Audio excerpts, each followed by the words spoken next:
Putting together a brief on projects is where we, as designers, find out a client's do's and don'ts. It's quite common for a client to have no idea what they like until you start asking questions. It's also quite common for couples to have completely different briefs, which you then need to thrash out with them right at the start. I always try to speak with all homeowners in the briefing session, because then you can see if everyone is on the same page, and if there are any conflicts, you can resolve there and then. I have 5 points that I run through. The first one I'd like you to think about is simply who uses the space.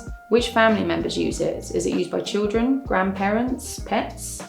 Listing down who uses the space will tell you who needs to have a bit of input in the design, or at least allow you to think about things from their perspective rather than just your own. Once you've written them all down, the second point on my list is, what do you all do in there? Do you work? Do children play or do homework? Do you watch movies together?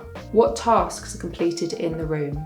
Obviously, different rooms have different requirements, but this can vary from family to family and depends on the setup of the house. Some rooms have more defined uses, like the kitchen or bathroom, but there are crossovers on how spaces are used. How and who uses the room is all going to affect the amount and type of furniture you need, lighting, clear space, floor and wall finishes, durability, and so on. For instance, if you have young children that play, then that's going to affect the amount of free space they need for moving around. Also, storage for toys, if you don't want them all over the floor. If your children are very young like mine, then you need to think about how your kids are going to treat the furniture and preempt anything safety and durability wise.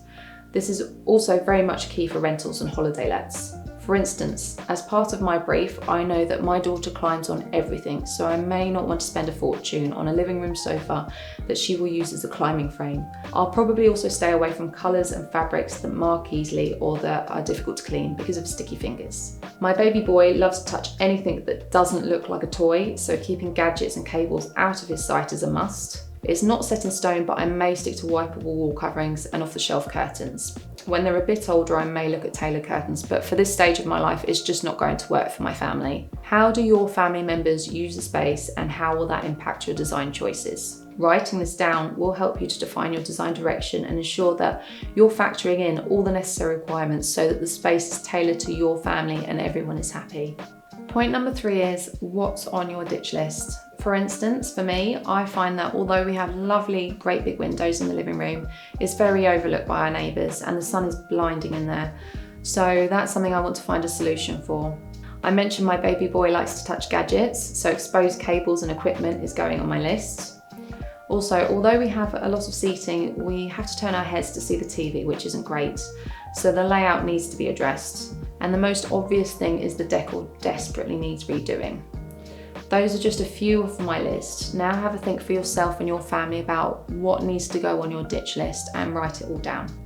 Once you've completed that, point number 4 is what's on your wish list for the room.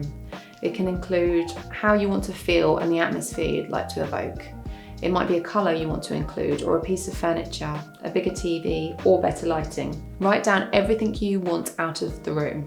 I personally want a cosy and calm place to relax in the evening when the children are in bed. Somewhere to de-stress. I also want more storage, some smart controlled lighting, and a bit more of an open plan feel to the room as it's quite disconnected to the rest of the house. Writing this down will help you to see where you might want to spend a bit more money. Also, ask the members of your family what's on their wish list. Of course, with small children, take their requests with a pinch of salt. That brings me to the final point. What's your budget? With clients, this can often be the trickiest subject of the briefing session. I want you to think about how much you have to spend on this room, because that will determine a lot of your design routes. You have to be realistic about how much it's going to cost. People often buy things in dribs and drabs for a room and don't work out their overall spend because it's done over a significant period of time. Don't be frightened though, there are ways of keeping the costs down.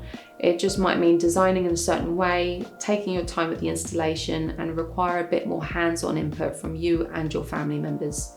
It also means you need to narrow the list of suppliers you look at to the more cost-effective end of the market, or that can offer finance. You can also look at mixing up with some second-hand bits. I'm all about combining contemporary with vintage, and you can create a fantastic, unique look without buying everything brand new. We've just spent all of our money on buying our house, so I'm on the lower budget end considering I'm pretty much going to start from scratch. We have to do a full rewire and flooring throughout the ground floors, so for the decor, trades and all the furniture I'm budgeting $3,000. You may not need to do as much work as we do, so have a think about what is realistic but an affordable amount that you can spend. And that's it for the Gathering Your Brief workshop. Thank you for watching and taking part. I hope you found this useful. Don't forget to check out the resources for your downloadable brief worksheet. If you'd like to take a picture of your worksheet and post it to Facebook or Instagram with the hashtag #DesignWithDawn, then I would love to see what's on your brief. My next workshop is First Principles number 2, how to measure up your room.